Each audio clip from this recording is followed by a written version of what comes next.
Well, and here we are. We are back with episode 21. Episode 21 of Beezy's Stream of Consciousness podcast. I am your humble host, Beezy, of whom many swear words have been composed. Coming to you from Starbase One studio. And we got quite a bit to talk about, so let's just jump right into it. First and foremost, I want to give a shout out to all of my friends on X I've been conversing with throughout the day.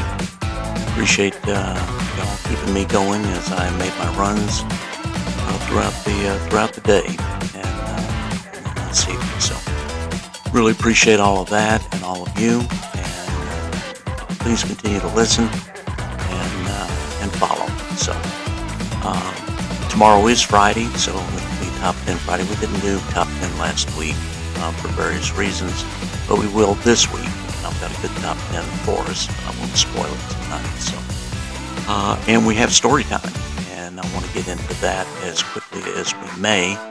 I'm here in Starbase One.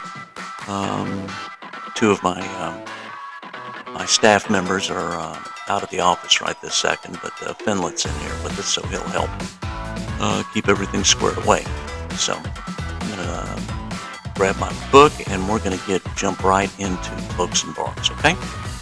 Before we get into the book, I did want to give credit where credit is due. The podcast today is through the technical wizardry of Audacity and the distributive prowess of Podbean. We are on several platforms, including YouTube. Just look for Beezy Stream of Consciousness, and of course the musical expertise of Soundroll. Chapter 11 of Cloaks and Barbs, Santiago 4. What do we do with this thing now, Group Captain? Barbara asked in a simmering rage. Everyone had gathered together in the still unlit operations center except for the bodies of Catherine and Eunice, which had been laid reverently on their beds in the barracks with sheets pulled over their faces.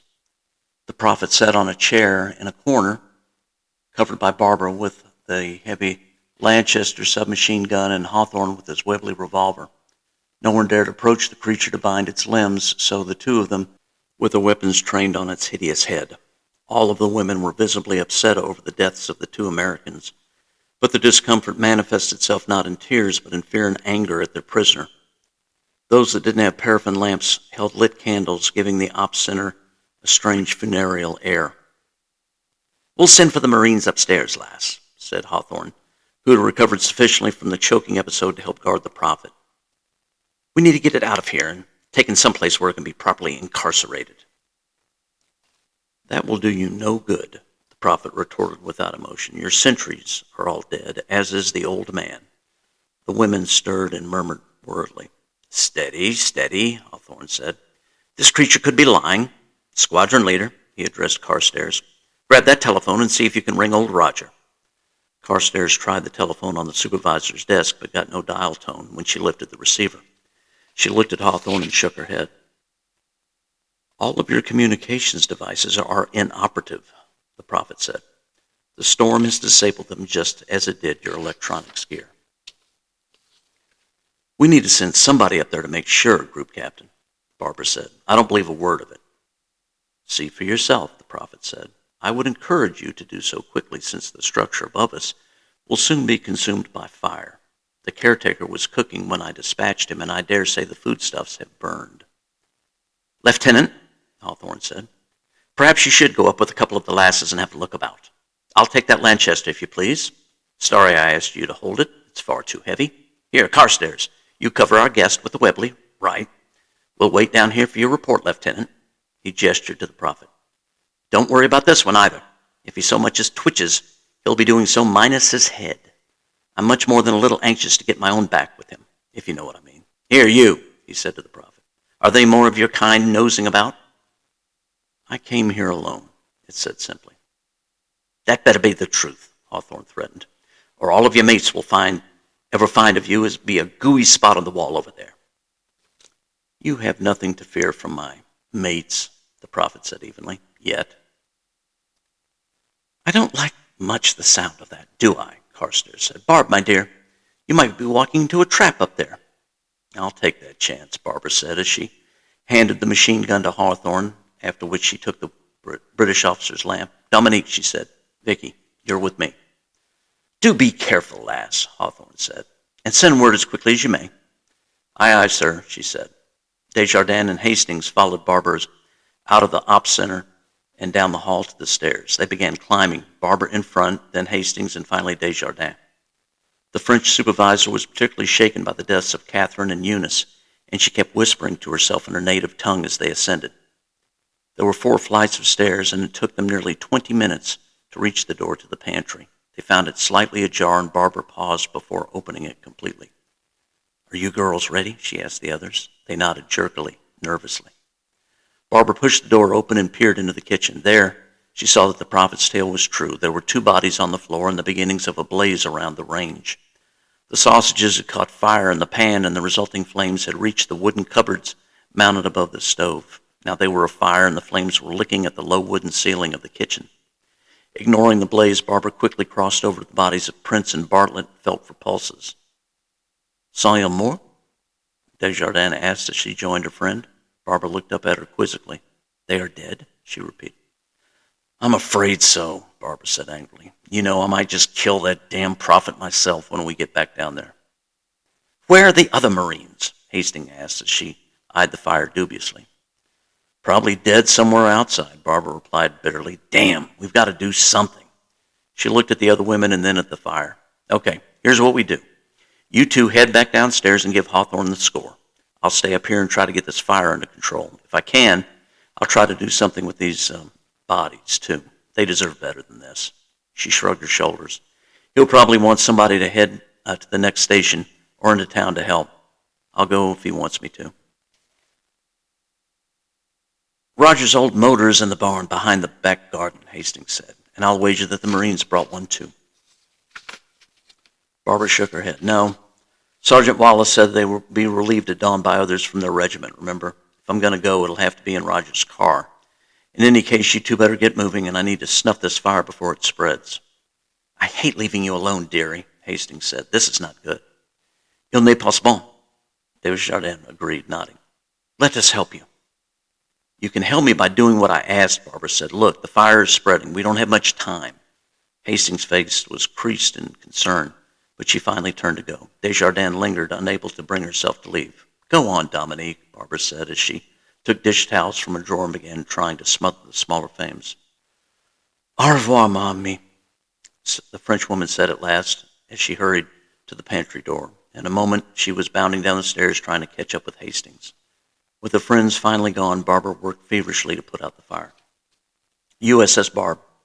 Radar contact, Skipper, Dunaway called from the conning tower while he examined the radar plot. Bearing 300 negative, range 10,000 yards. On the bridge, Matthews looked through the binoculars off the port bow. He could see some limestone cliffs rising in the distance on the far side of the channel. He studied the waters in front of the cliffs and after several moments finally saw the dark form of a vessel on the moonlit water. Mr. Jenkins, he said to the portside lookout, what do you see at 300 relative? Jenkins, a fireman second class from Queens, New York, looked. There's a U-boat, sir, he confirmed. He's aft on to us and his deck's nearly awash. Looks like he's trying to dive. That's our pigeon, Matthews said. He turned and stuck his head into the open conning tower hatch. We've got him, Robert, he said. Looks like it's going to be a knife fight, too. Sound general quarters, surface action. Coastal Observation Post SP. Gildas could scarcely believe his eyes. The U-boat was motoring slowly into Popple's Bay, less than 600 yards away from its position. With the help of his binoculars, he could clearly see the Nazi swastika painted on the front of the conning tower as well as the bridge crew. He couldn't see the faces in the moonlight, but he could see 2 men wearing officers' covers on the submarine's bridge. They were pointing in his direction and talking, although Gildas was sure that they could not see him as he was crouched down behind the beach stump.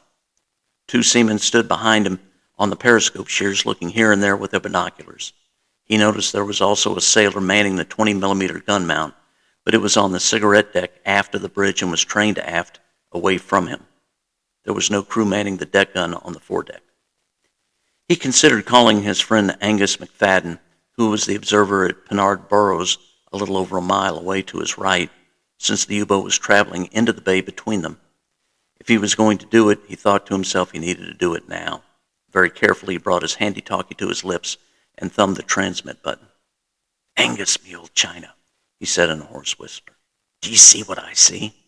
"Aye," said a voice, also in a croaking whisper. Gildas had to strain to make out the words. "What do you think? The Jerry's coming in like that right under our manor without so much as a by your leave?" "Cheeky bastards," Gildas agreed. "Dinged's on his way to fetch the minister and a mortar crew, so until then it's just you and me, mate." "What's your plan?" "I've got me Lee Enfield right here," Gildas said. "If your eyes are still as good as they were back in the day, we might set us up a lovely crossfire, we might. What are you packing these days?" "I've only got me Sten," replied Angus with some disappointment. "Bloody thing's only good for close work. That Hun boat is a good 1,000 yards away from me if it's an inch. No, mate, you're going to have to take the shot. Mind that 20mm, though, behind the fin. Nasty bit of work, that." "Right then. You stay put, lad, and keep an eye on those devils. I'll see how many I can pick off before Dinged gets back with our mob." "God be with you, Gildas." Gildas sat the radio carefully against a stump and reached for his rifle. His Lee Enfield fired a .303 British service cartridge and was effective out to about 1,000 yards, although it had a maximum range of roughly double that. He had not fired it in anger in nearly 30 years, yet he regularly met with his mates at his farm, where they practiced firing their revolvers, rifles, and submachine guns. His rifle had been one of the few issued to the Fusiliers with a walnut stock, and he kept the wood on it in immaculate condition with lemon oil. The barrel in action he kept meticulously clean with gun oil, and the sights were zeroed out to 500 yards. There was a 10-round double-column magazine already loaded into the weapon, and he drew back the bolt to put a round into the firing chamber. Crouching down behind the beech stump, he rested the barrel across the wood and began sighting it in. The U-boat's bow started to swing away from him in a slow arc, and he could see that it was slowing as it entered the bay. He was still too far away to risk a shot in this light, and his eyes were not nearly as sharp as they had been when he had used the same weapon to fire at the Kaiser's trenches across no man's land in France nearly 30 years earlier.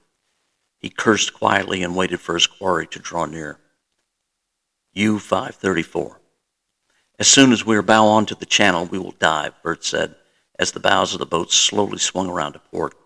"The sooner we get beneath the water here, the better I'll like it."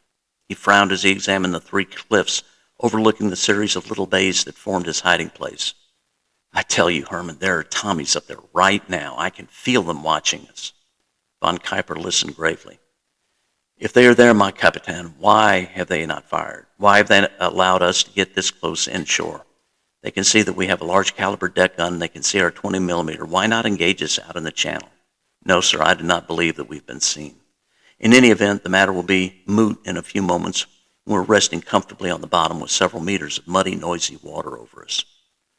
Bert sucked his teeth and shook his head. "I hope for all of our sakes you're right about that, Herman. USS Barb." "He's in a place called Three Cliffs Bay on the charts, Skipper," Dunaway reported. "The Brits keep a channel dredged in there, and I'll bet you some fish and chips that's where he's headed, hidden in plain sight." "You read my mind, Robert," Matthews said. "Let's get going. All ahead flank, ready on your radar bearing. Coastal Observation Post SP."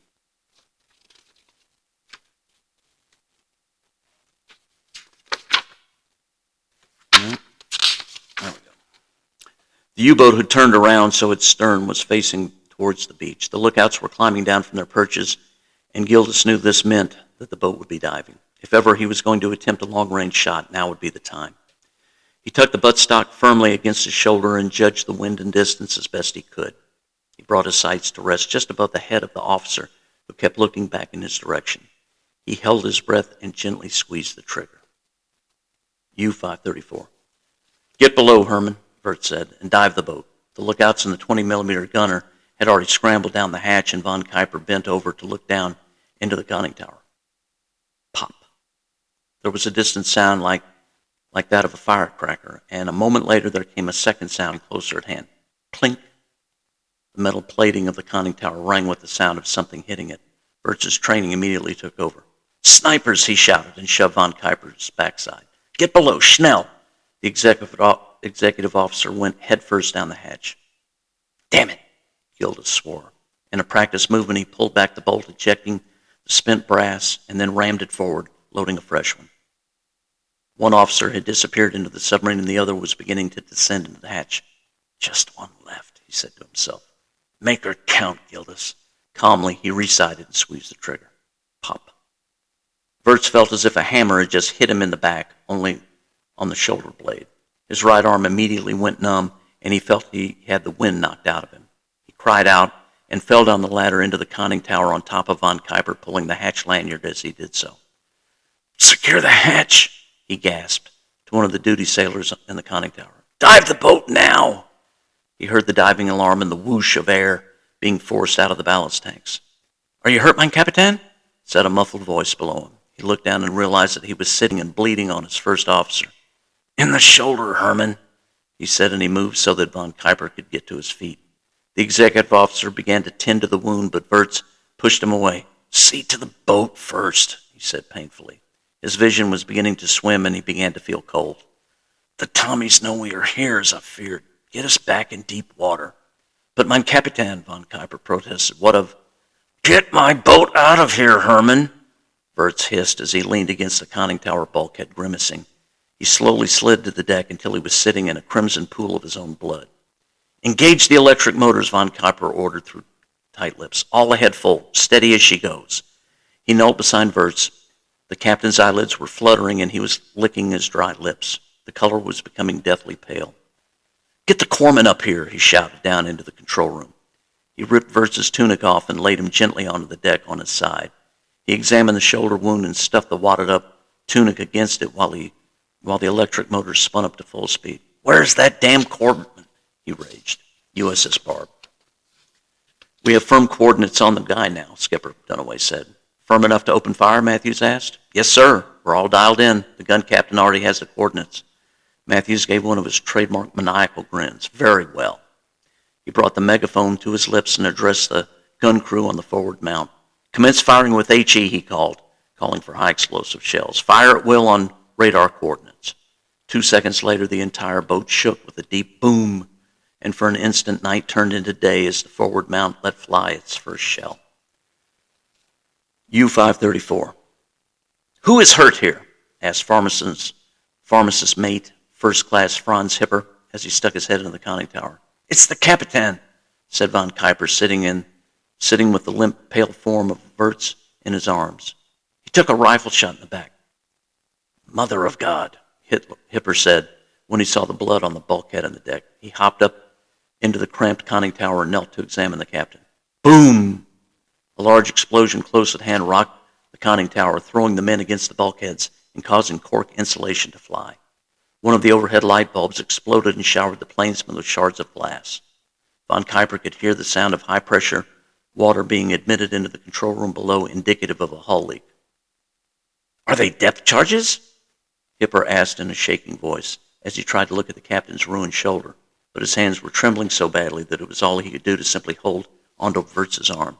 "9," von Kuiper answered angrily. "They are artillery shells, high explosive ones from British Coastal Defensive Forces. I should have listened to the Captain. He did not want to come to this place, verdammt." He stood and grabbed the search periscope. "Upscope," he yelled, training the view aft towards shore. "All ahead flank." Boom! There was another explosion, this one seemingly just aft of the conning tower. He squinted into the periscope eyepiece, trying to find the source of the artillery, but he could see nothing. No muzzle flashes, no smoke from artillery tubes. The Welsh coastline appeared to be completely incongruously serene. Frowning and cursing, he turned the periscope in a circle. He stopped when he had it trained forward. His mouth fell open and he blinked several times. Directly ahead, a gray submarine was cruising on the surface in his direction. He recognized it immediately as an American fleet submarine, and its deck gun suddenly flashed. Boom!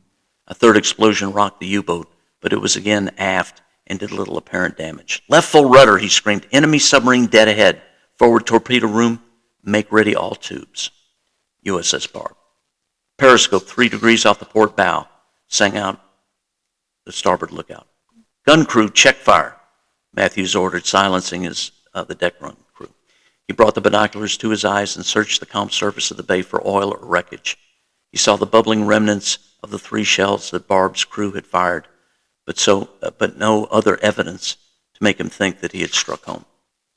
Sonar reports underwater contact bearing 045 relative, said the telephone talker behind him. Range 6000 yards, speed 4 knots. Matthews looked off the starboard bow and saw the small feathery wake, the wake of a periscope. I see him, he said quietly. Have sonar feed that contact information to the fire control team, he ordered the talker. Make ready tunes 1 through 4. I've chased your jackbooted ass all the way from Dover here to Wales. You're not getting away now. Santiago 4. If he had had emotions, he would have been very annoyed at the turn of events. These humans were so very unpredictable, he mentally lamented, and their mercurial natures foiled his sight. The females in particular were most vexing. He had been sure that after killing 1 or 2 of them, the remainder would have been sufficiently frightened into inaction. In fact, his sight indicated a nearly 80% probability of this. Instead, 2 of the females had suddenly summoned some form of desperate inner courage and had turned against him. Perhaps if he had a warrior's training instead of a scout's, he would not be sitting under their weapons at this moment.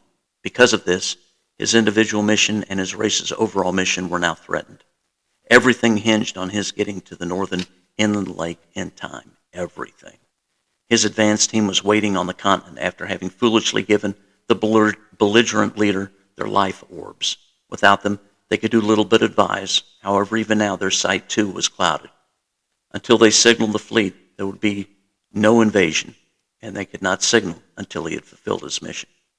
And here he was, surrounded by a bunch of simpering humans, unable to do anything, unless. Hastings and Desjardins finally made their way down to the main floor of the listening post and ran down to the corridor to the operations center. They breathlessly burst into the room.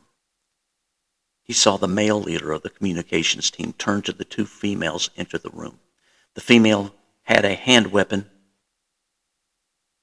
Who had the hand weapon did the same, leaving him unguarded for a moment. In that brief moment of distraction, he acted. "Oh, shit," yelled Hastings as the prophet leapt up out of his seat and bounded towards her. Hawthorne swore and turned his rifle to fire, but the creature was too fast, and he didn't want to hit any of the women. Desjardins screamed and froze, but the monster dashed right past her towards the open door. "Everyone down!" yelled Hawthorne. Most of the women were caught off guard by the creature's sudden movement, and like Desjardins, went immobile where they stood. "The door!" Hawthorne said, but it was too late. He was through the door and running down the passageway as fast as his lower limbs would allow. It would be fast enough, he reflected, as he made it to the bottom landing. "Bloody hell!" roared Hawthorne as he burst into the corridor. It was dark, and he couldn't see the creature, but he nevertheless blindly fired his Lanchester down the passageway, hoping for a lucky shot. He heard the projectiles impacting the wooden structure of the staircase below him, but he was already making his way up towards the surface structure. They would follow, of course, but he felt confident he could outpace them and appropriate the vehicle that the caretaker had in the outbuilding on the rear of the property. Hawthorne swore and ran for the landing. "Carstairs!" he yelled over his shoulder. "I'm after the beast. You're in charge, lassie." Barbara had finally put out the fire and was debating whether or not to tend to the dead when she heard the boom of artillery fire fairly close at hand. It seemed to have been coming from the water's edge, so she peered out of the window. There, she had seen a curious drama being played out in Three Cliffs Bay. A German U-boat and an American fleet submarine engaged in combat. The American boat had fired a few shots and the German had submerged. Now the American was turning, and she assumed was headed out to sea in pursuit of the German. Not understanding the significance of what she had witnessed, she turned away from the window and looked at the dead forms of Roger Bartlett and Private Price. They had died quickly, she thought, judging by their faces. Rogers had been ruined by wooden splinters from his Marconi, but the expression was peaceful. Price's youthful features made it appear that he was merely asleep. The unusual angle of his neck, however, betrayed the brutality of his death. Shuddering, she turned away from them both and made her way outside. She wandered about the front garden, which smelled fresh and clean after the rain earlier that evening. She breathed deeply, savoring the pristine air after smelling smoke and death in Roger's hut. It suddenly occurred to her that they would need Roger's motor one way or another, and decided to at least bring it up closer to the house. She went out the front gate and made her way around to the back of the property. There, the ground, grazing land for the flocks of sheep that Roger had tended as part of his cover, sloped gently down until it came to a small babbling stream. On the banks of the stream, less than a quarter mile from the house, stood a small barn and tool shed. The door to the shed was open a crack, and Barbara opened it with little difficulty. The barn was not big, large enough for 2 horse stalls on either side, but between the stalls and the center was a space large enough for an automobile. It was here that Roger kept his car. Barbara smiled as she recalled him referring to it as a motor. A 1937 Vauxhall 10 4-door saloon. She had ridden in it many times with the other women between the hut and Swansea, when Hawthorne would allow the women a few hours' liberty. It was in good running order, she knew, and she quickly retrieved the keys from over the sun visor. It was a right-hand drive, as all were automobiles in the UK, which took some getting used to, but she nevertheless quickly oriented herself with the controls. She hit the starter, and the engine came to life immediately. She drove a short distance to the gravel road that ran in front of the hut, parked the car beside the white picket fence by the front garden, and pocketed the keys. After that, she wandered over to the edge of the property and looked out over the bay. The seas were still quite calm, and the moon reflected off the surface of the water, almost like a mirror. Not too far offshore, she could see the American submarine maneuvering as its clipper bow plowed through the still waters, cleaving a path that was now turning in her direction. Fascinated, she walked slowly to the edge of the cliff and watched. U-534. Reverse course, Von Kuiper ordered. Down scope, head slow. The helmsman turned his wheel against its stops, and the lee helmsman moved the engine telegraph to the appropriate setting. A warrant officer pulled the lever to lower the periscope. The boat heeled sharply to starboard. "The bay is shallowing, sir," warned the quartermaster from down in the control room. "Depth under the keel is 40 meters and coming up." "All stop," Von Kuiper ordered. "Quiet boat." He turned to check on the captain. Hipper had a blood-soaked bandage wrapped around Wirtz's bare torso. "How is he, Franz?" "He has lost much blood," the corpsman replied, "and he is in shock. I must get him below where I can work properly." "We are being pursued?" "Yeah, the American is close by. I am taking us into shallow water to foil his torpedoes." Hipper frowned at that, although he knew little of submarine tactics. "I can move him now," he said, "but I will require help. Our Capitan is not a small man, and I do not want him to bleed any more than he already has." "Will he live?" Von Kuiper asked. Hitler's expression betrayed his concern, and he answered, "He is a strong one, but we shall see. Shock is very bad. Believe me when I say I will do everything I can." USS Barb. "Screw noises have stopped, sir," the talker reported. "Mr. Dunaway to the bridge," Matthews ordered. "All ahead slow." In moments, his executive officer was beside him, searching the surface of the water with his own binoculars. "His last course was out to seaward," Matthews said, but he retracted his scope, and now he's gone silent. Dunaway looked into the waters of the channel. "You think he's creeping out that way?" he asked. "If he is, he won't get far without his screws," he sighed heavily. "I don't know, Robert. It's one frustrating crowd, to be sure." "You don't think he turned back toward shore, do you?" Matthews snorted. "Huh. With all that nutty stuff this guy's pulled, it wouldn't surprise me one bit." He laid his head on the bridge combing and tried to concentrate.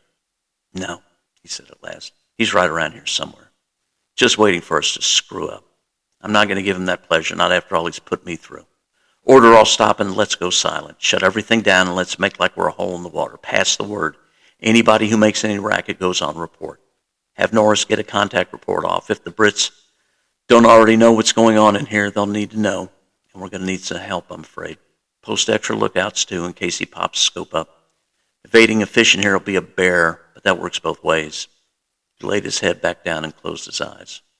"I'm getting too old for this, Robert." U-534. "His propellers have stopped, sir," the sonarman reported quietly. "His engines have stopped, too. I cannot localize him now." Von Kuiper was now in the control room, sucking on a boiled peppermint. Hipper and 2 other sailors had gently carried the unconscious Wirtz to the crew's mess, which would temporarily serve as Hipper's operating room. U-534 was now as quiet as a church. The ventilators were turned off, as were most of the electrical motors and mechanisms that might make noise. Men moved about in stocking feet, if at all. No one spoke above a whisper.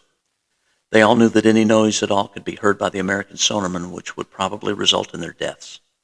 It was a deadly version of the quiet game they had all played as children, and one that this veteran crew was both used to and good at. Unfortunately, with no ventilators to move the air about, it quickly became hot in the various compartments, and the oppressive humidity only made matters worse. The men now stripped to their skivvies and waited for orders. Von Kuiper leaned against the periscope and worked on his peppermint while his mind tried to think through the tactical situation. It appeared very grave. They were in very shallow water, a few thousand yards off a hostile coastline, with a hostile submarine a few hundred yards away, just waiting for him to move or merely make noise.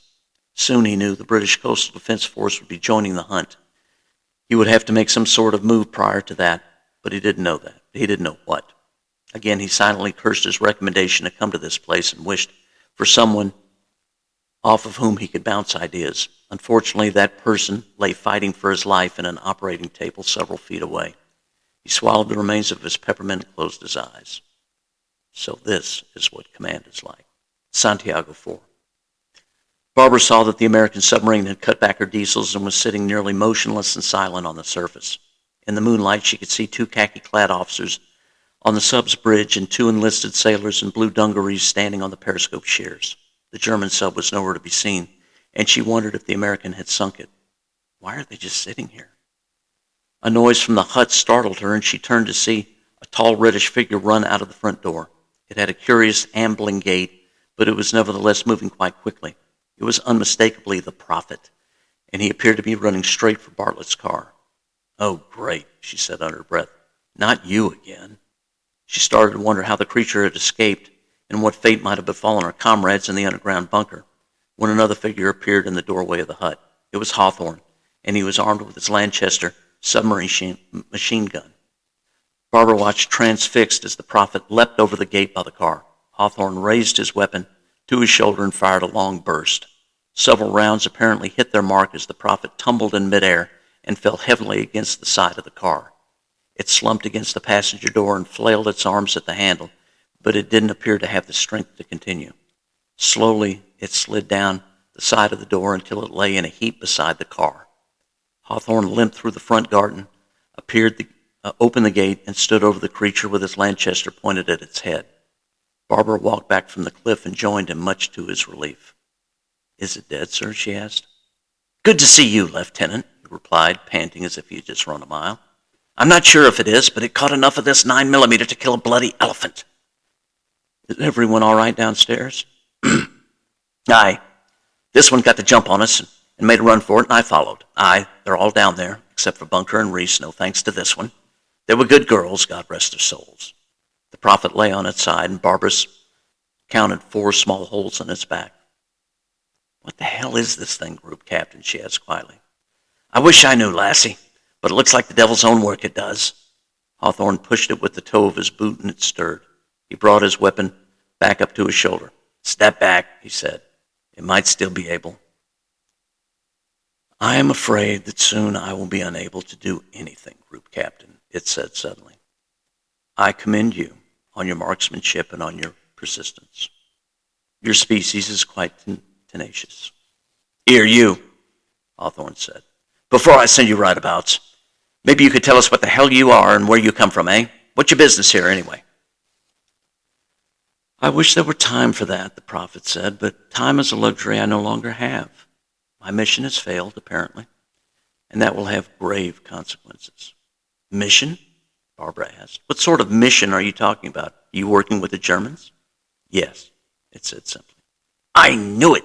Hawthorne spat furiously. "The bleeding Jerry's bred this monster to terrorize us. I've heard rumors of their experiments on—" "Save your breath, Group Captain," the Prophet said, "and listen to me closely, because my time is almost spent. My people are not from this world." It turned its misshapen head and pitifully raised one of its feelers to point into the sky.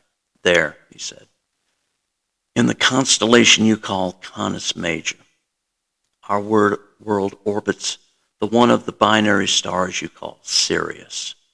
Its name does not translate into your tongue." The creature's body trembled in a brief spasm. "The end is near for me, but I have one more duty to perform. If you so much as move a muscle, mister, I'll send you straight to hell, Hawthorne said, aiming his Lanchester at the prophet's eyes. You misunderstand me, it said softly. I want you to do something for me. After you killing 5 of me people, he said incredulously, you must be daft. I assure you that I am most definitely not that, the prophet said, and both Barbara and Hawthorne noted the volume of its voice was getting progressively and markedly quieter. No, I wish to give you something. They watched as the prophet touched one of its feelers into its midsection. The feeler disappeared into its flesh with the sound of a spoon entering a soft gelatin, and Barbara looked away in disgust. What are you doing, man? Hawthorne asked in a mixture of wonder and revulsion. The prophet pulled from its abdomen a small opaque orb covered in a clear gel. Why, there's no hole, he explained. How did you do that? Why did you do that? Barbara asked as bile rose in her throat. No time for anything more, it said just above a whisper. Take this with you.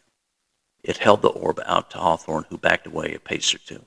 Like hell I will. What the devil is it anyway? You must take it, the prophet said, and they could barely make out the words. You must take it north to Inverness. Everything depends on it. And why should we do this, eh? What's so bloody special about Inverness? Throw it, the prophet murmured. Throw it into the waters there. Barbara knelt beside the creature suddenly. What are you telling us, she asked. Why do you want us to do this? The prophet's arm slowly dropped to the ground, and the orb rolled off of its feeler and came to rest at Barbara's feet. Its eyes changed color from the venomous yellow to a pale, deathly white. Even in the moonlight, it seemed that the thing's reddish skin lightened and took on a tomb-like pallor. Hawthorne poked at its chest with the muzzle of its weapon, but the prophet did not move. I believe it's dead, lass, he said after a minute or two. Finally. I certainly hope so, Barbara said. She studied the orb at her feet, but did not touch it. What do you suppose this thing is? And what do you think about all that Inverness business? I don't know, lassie, but I can't imagine that it would be anything other than mischief, murder, and mayhem. He eyed the orb dubiously for a moment and considered grounding it into the dirt under his boot. Something, however, held him back, and he let it be. Barbara nodded and looked up at the sky. What do we do now, sir? She asked. Well, for starters, I should think we need to get a message to the Air Commodore as well as to the Royal Marines. I need to put you lot up someplace for a bit. He gestured sadly to Roger's hut. We need to get that place straightened up, and we need to get someone who knows electrics to get our stuff working again. Remington will probably give you lassies a furlough for a bit, especially after what's happened. Barbara looked down at the prophet. Ugh, what do we do with that? Leave it, he said. It's not going anywhere anymore, seemingly. Remington will send the coroner for it soon enough. What we need for you to do is take the motor here to the next station, Santiago 3. You remember where it is? She nodded again. I remember meeting your opposite number there a couple of weeks ago, she said. Group Captain Mallory, right? Exactly. Tell Sir Lionel what has happened here, all, and have him send for the right people. He'll know what to do. I have some bodies that I have to put in order, unfortunately, but I'll keep an eye on your mates. Bank on it. He looked at her closely. Feel up to making the trip, lass? I'm sound as a pound, she said with a tired smile. He smiled back, the first time he had done so all night, and it cheered them both. I'll be happy to go, sir. The girls will all feel better if you stay with them. Right. Off you go, then. Barbara climbed into the car, started it, and drove slowly up the road towards Swansea. Hawthorne tarried for a bit and stared at the prophet. Bloody Nazi sympathizer, he murmured. Sorry, old chap, but I'm glad you're dead. You should have picked your friends more carefully, or you should have stayed at home, wherever that is. The UK isn't going to be invaded, not on my watch at least. In any case, the Shire Coroner will have a fit when he sees you. With that, he slung his weapon over his shoulder and walked back into the hut. It was some time later that a ringed snake slithered out of the gorse bushes on the far side of the road. It was quite old as snakes go, and it had grown to nearly 5 feet in length. It had staked out the area around the old hut for some time, feasting on frogs, rats, and other small vermin, which it found in abundance on the cliff. Thus far it had managed to elude the various feral cats that prowled the district by night, which further contributed to its longevity and size. It had not eaten in nearly a day, however. It had effectively cleansed the gorse bushes of field mice over the last few weeks, and now it was hungry. It could smell the frogs that were croaking in the tall grasses behind the white fence that ringed the property, but it had trouble localizing them. Being amphibians, they were cold-blooded, so it could not home in on their body heat. It knew they were there, but finding them would take time. As it crossed the road, it passed near the body of the prophet, which had a smell quite outside the snake's experience. Instinct told it that this large creature was not alive and that it was not good to eat. It bypassed the prophet's body until it detected a small heat source nearby. Its long tongue flickering, the snake slowly wound its way around the prophet until it found the small sticky orb. It was warm, the snake discovered, and it was organic. He knew that this thing was somehow alive, and it flicked its tongue against it. The taste appealed to its primitive brain, and it was apparently small enough that it could be eaten. Opening its mouth, the snake unhinged its jaws and slowly worked the orb into its maw. Within minutes, the orb was down the snake's throat, where digestive juices began assaulting it. Almost immediately, the snake began feeling discomfort and heat. It instinctively tried to regurgitate the orb, but the heat soon became unbearable. The heat became a burning fire, and the snake began to thrash about, throwing its head from side to side in a vain attempt to dislodge the burning in its body. It thrashed until it half rolled, half slithered up against the abdomen of the prophet. The snake's inner temperature soared, and its bodily processes began to shut down. Within a minute, it was dead, cooked from the inside. After another minute, its scales began to flake away, and the flesh beneath began to emit a thin smoke. Soon the flesh surrounding the orb thinned and bubbled, and presently the orb itself appeared as the flesh quickly cooked away. The orb itself, once having the color of thin milk, was now light red, and it seemed that it was filled with a thick churning mixture of white and red liquid. It rolled out of the snake's dead carcass and rolled against the abdomen of the prophet, where it was slowly sucked back into the flesh of the alien. In time, the prophet's color changed from pale gray to ruddy brown. Its eyes, too, changed from white to yellow, and its feelers began twitching. Not much later, Hawthorne stepped out of the hut for a draft of fresh air. He had covered the bodies of Roger Bartlett and the 3 Royal Marines with bed sheets and had visited the women down in the operations center. Satisfied that all was as well as could be expected, he had gone back upstairs to keep watch until help arrived, while the women packed their gear. He idly wondered what posting Remington would give him while Santiago Fort was put back in order. He secretly hoped that he would be rotated to Station X, where he could work with the varsity team, as he liked to call Lord Seymour's people, and perhaps even enjoy a brief holiday. He reached into his pocket for his pipe and filled it with tobacco from the pouch. He was soon puffing away happily with thoughts of Bletchley Park in his head when he stopped and blinked. He blinked again several times, and his mouth fell open. His pipe fell and clattered on the wooden floor of the hut's front porch. Stiffly, as if his body didn't want to obey the command given it by the brain, he slowly walked through the front garden and to the road. He stopped at the picket fence and looked down at the roadway.